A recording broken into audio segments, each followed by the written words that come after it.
तुम तो कह रही थी कि तुम्हारी सास बहुत प्यार करती है तुमसे। इसे प्यार कहते हैं? उन्होंने तो मेरा ख्याल तक नहीं किया यार।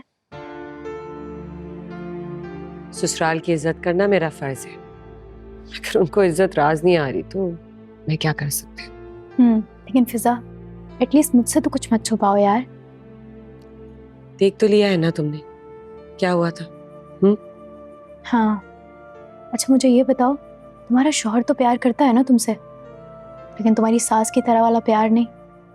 राजा मुझसे बहुत प्यार करते हैं और मेरा बहुत ख्याल रखते हैं, और अगर नहीं रखते तो तुम्हें तो मेरा पता है, मैं भी यहाँ ना होती। हाँ, ये तो जानती हूँ मैं। वैसे तुम्हारी सास तो क्या, मतलब तुम्हारा पूरा ससुराल ही काफी पढ़ा लिखा है, तो फिर ऐसा रवैया क्यों? बस वो ये कैसी है, बाकी सब बहुत अच्छे हैं।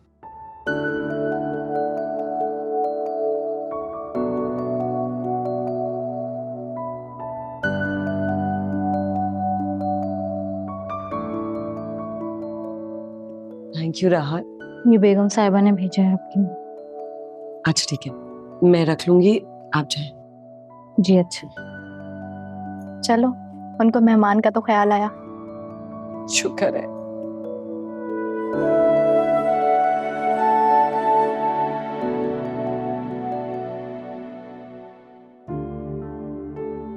मैं जानता हूँ अनाया, मेरी बातों से तुम्हें बहुत दुख पहुंचा, लेकिन look at the bright side of it.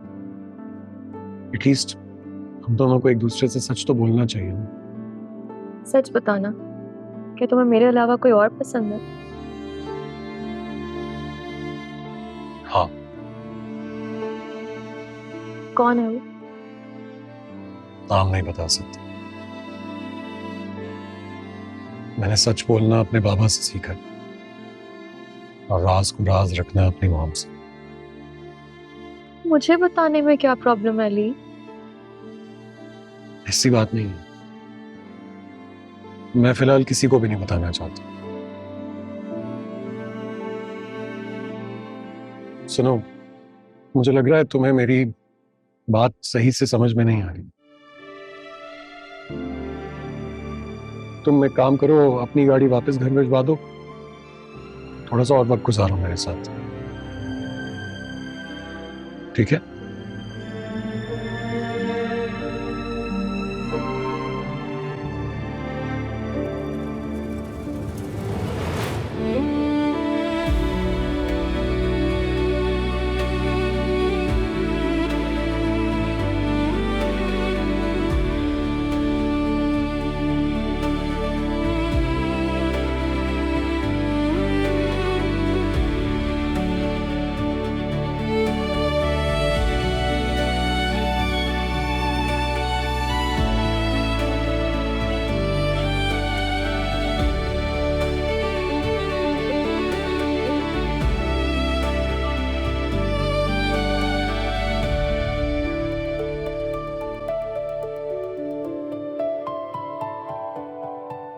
तहसीन, जब तुमने मुझे बताया कि भाई साहब की तबीयत बहुत ज्यादा खराब हो गई थी तो मुझे बहुत परेशानी हुई।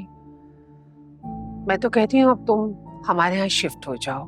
हर अगर दोबारा भाई साहब की तबीयत खराब हो गई तो तुम कैसे संभालोगी अकेले? देखो ना, हमारे ऊपर पोर्शन में एक कमरा, किचन, वॉशरूम सब कुछ तो बना हुआ है, और ये भी तो तुम्हारा किराए का घर है ना। बात तो तुम्हारी ठीक है सुरैया, घर तो ये भी किराए का ही है, लेकिन जरा रहमत अली की तबीयत ठीक हो जाए फिर मशवरा करके बताती हूँ। लेकिन मुजफ्फर ने तो मुझे कहा था कि भाई साहब ने हामी भर ली थी, उन्होंने हाँ कह दिया था घर शिफ्ट होने के लिए। रहमत अली, मुजफ्फर भाई ने आपसे कहा था तो आपने हाँ कर दी थी? हाँ, वो अक्सर कहा करते थे और मैं उनको हाँ कह देता था। मोहब्बत थी उनकी। चले मैं सोच के बताती हूँ।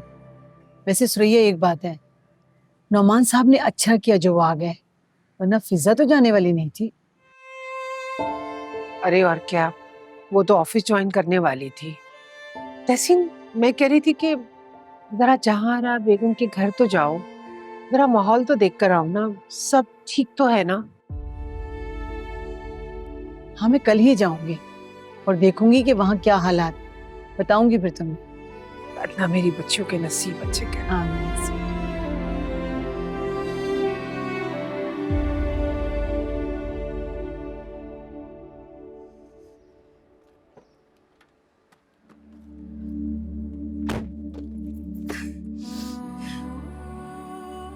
क्यों रो रही हो?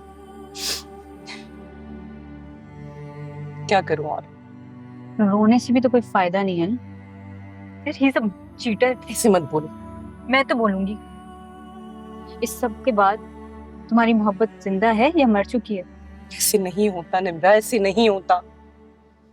मोहब्बत मोहब्बत होती है। उसके बाद चाहे मैं कोई फैसला करूं, वो कुछ भी कर ले, मोहब्बत इस तरीके से नहीं मरती। क्या करोगी अब?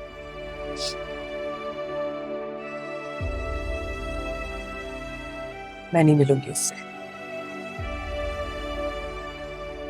अगर वो मेरे साथ चीटिंग कर रहा है ना, मैं चीटिंग बर्दाश्त नहीं करूंगी। शुक्र है तुम्हें अकल आई। जब फिजा ने बताया था कि आंटी अली का रिश्ता उस लड़की के साथ कर रही है, तब तो तुम यकीन नहीं कर रही थी। तुम्हें क्या लगा था कि अली स्टैंड लेगा तुम्हारे लिए? वो मुख्तलिफ है रज़ा भाई से।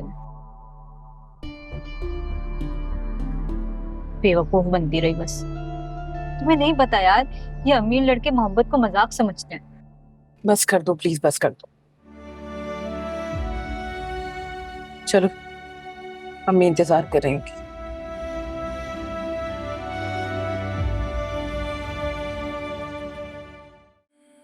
अच्छा है तहसीन बेगम, मेरे बाद अकेले तो नहीं रहोगी, वरना तो मुझे यही डर लगा रहता कि मेरे जाने के बाद तुम्हारा क्या बनेगा। सुरैया ने बहुत इत्मीनान दिलाया है। बस करें रहमत अली, अब क्यों कर रहे हैं ऐसी बातें? अल्लाह ताला बहुत रहीम है, बहुत करीम है। वो पत्थर में कीड़े को भी तो रिस्क देता है ना। सब कुछ खुद ही देख लेगा। उसकी रहमत है तहसीन बेगम, करना उसी ने होता है। उसने तो सिर्फ सुरैया को वसीला बनाया है। शायद आप ठीक ही कह रहे हैं। तो फिर हम अगले हफ्ते वहीं शिफ्ट हो जाते हैं, जब तक आपकी तबीयत भी ठीक हो जाएगी। हाँ, बात कर लेना सुरैया से। और वैसे भी ये घर जो है किराए का है, हम उसे वापस लौटा देंगे। ठीक है, मैं सुरैया से बात करती हूँ। आप फाजिल साहब को बता दें कि हम इसी महीने घर छोड़ रहे हैं। हाँ ज़रूर, फाजिल साहब को बताना बहुत ज़रूरी है, वरना वो इस माह किराया बढ़ाने का कह रहे थे। हाँ तो बताएं हम कहाँ से देते। चले आप आराम करें, मैं नमाज पढ़ के आती हूँ।